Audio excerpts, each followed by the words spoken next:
So good morning to all. In this lecture, I am going to use recursion. Okay. So first of all, let me explain you what is recursion. When a function call itself again and again, that is called recursion. Okay. And why a function will call itself? Okay. So let me explain with you.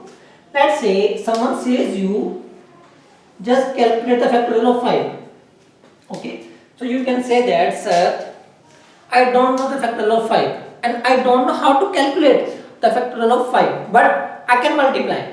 So you give me the hint that you can multiply but you don't know how to calculate the factorial of 5. So I will say that, okay, in order to calculate the factorial of 5, can you please calculate the factorial of 4? And the moment you will know how to calculate factorial 4, and if you multiply by 5, so what will happen? You can calculate the factorial of 5. It means if you don't know how to calculate factorial 5, what you can do? You can calculate factorial 4 and you can multiply by 5. And I have already told you that person knows how to multiply, but problem is still same. It means if a person don't know how to calculate the factorial of 5, how you can calculate the factorial of 4? Because if you don't know the logic, you are not able to identify factorial of 5 as well as factorial of 4. So I say that, oh, don't worry, if you can't calculate the factorial of 4, you can multiply and you can calculate the factorial of 3. So step by step, what is going to happen? The nature of the problem is same. What is the meaning of this one is, every time you are going to calculate the factorial, but what is going to happen? The size of a problem is becoming small. Let me explain you again. If you don't know the factorial of 4, you can calculate the factorial of 3 and you can multiply by 4. Are you following this? So in this case and in this case, in both the cases, the nature of the problem is same. Here also you are calculating factorial of 4 and here also you are calculating factorial of 3. It means the nature of the problem is same but the size of the problem is smaller. Are you following this? And if you don't know the factorial of 3, you can calculate the factorial of 2. So what is the meaning of this one is, again the nature of the problem is same but the size of the problem is small. Here 3, here 2. Again, if you don't know the factorial of 2, you can calculate the factorial of 1. If you don't know the factorial of 1, you can calculate the factorial of 0. And you know that in order to calculate the factorial of 0, you doesn't need to apply any processing. It means straightforward. If someone says that what is the factorial of 0, you can say that, oh, factorial of 0 is 1.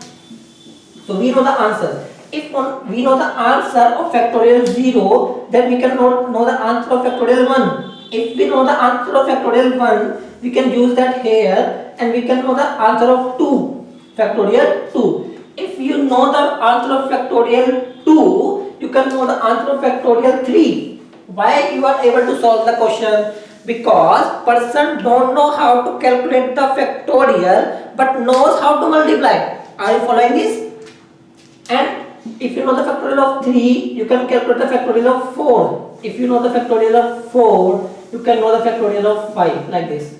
What is the meaning of this one is, the meaning of this one is, whenever you have a problem and you don't know the answer, how to solve the problem, but if you becomes problem is smaller and up to the level you know the answer.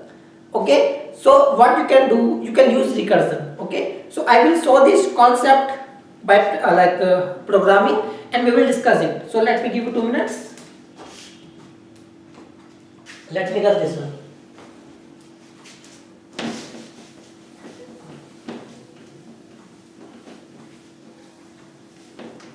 Okay, so let me explain the concept. In the last program, we have discussed that a fact is a name of the function and you are passing the number and that is the return type. That is quite simple. Okay, so in the program of recursion, what is going to be happen, let me repeat again, a function will call itself. It means in a couple of programs what we have seen that inside main we have called f1, inside main we have called prime, inside f1 we have called fact. But what will happen if I will call fact inside fact? That is called recursion. Okay, so a function will call itself again and again, that is called recursion. Okay, so let me explain to you. So in recursion there will be a base condition, because if you don't put the base condition and you are calling again and again, so it becomes like infinite process. Okay, so in order to stop the process you have to put a base condition. And what is base condition? Where you know the answer. It means in this program what is going to happen, I am saying that please give me the number and I will calculate the factorial. So for what number you already know the answer, it means there is no need to calculate the answer. So what is the number? The number is 1, sorry 0. If a number is 0, what you can say that? You can say that I doesn't need to calculate the answer. And straightforward I can write return 1. So what is the meaning of this one is, if number is 0, so you can return 1. Why return 1? Because factorial of 0 is 1. There is no need to calculate something. You already know the answer. Are you following this? That is quite simple. In else part, what is going to happen? Let me explain the last concept. In order to calculate the factorial of 5, you have to have what you have done is, you can calculate the factorial of 4 and multiply by 5. So what is the meaning of this one is, that is number and that is the problem. So you can write return number multiply by fact, but n minus 1. So let me explain to you what is the meaning of this one is. The meaning of this one is, if the number is 0, you know the answer. If you don't know the number, what you are returning? You are returning number multiplied by fact number minus 1. So inside fact, you are calling fact. That is called recursion. But again, keep one thing in mind. Here the problem size is number and here the problem size is number minus 1. So the nature of the problem is same, but the size has been reduced. Okay. So let me take an example again and let me prove this one. So inside main, let's say void main. What I have done, I have called this function, let's say fact, and I pass 6. And just check the return type of function, that is int. So in order to save, I can take a variable x and I can print f. So print x percentile d and x. So that is not important. Let me explain you what is going to happen. The moment program will start executing, so fact 6, that is a function. So the program control will transfer here. Okay, and what will happen? The number is 6. So number equal to 0. It is not equal to 0. Return 1. So compiler will come in the else part because the number is 6. Okay. Then what is the meaning of this one is? It becomes 6 multiplied by fact 5. Okay. In the else part, what is the things? The number becomes 6. So it becomes 6 multiply fact number minus 1. Fact is 5. So what is the meaning of this one is, in this function what we have seen that whenever the processing becomes complete, I will give you the integer, but that is not an integer. Okay, so compiler will say that it is not an integer, so you have to return an integer. So what you should do, first of all solve this one. The moment you will solve this one, I will multiply by 6 and I will return here. Okay.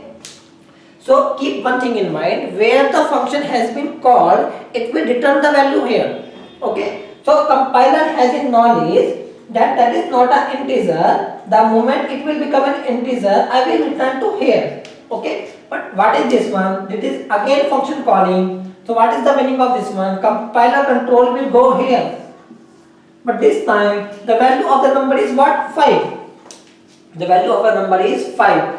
5 equals 0, not that it will come in else part, so it becomes number into fact number minus 1, it becomes 5 into fact 4. Are you following this? Because it is again function calling, and this time the value of n is 5, so it will again come here, and in else part it will not go, in else part it will go, and it is returned number into fact minus 1, so it is 5 into fact 4. And you have seen that we have to return an integer. It is an integer, but it is not an integer. So compiler is in knowledge that in order to return an integer, I need an integer quantity. And in the last program, we have seen that if you don't know the factorial of 5, you can multiply by 5 and you can calculate the factorial of 4. So we are following the same concept. Are you following this?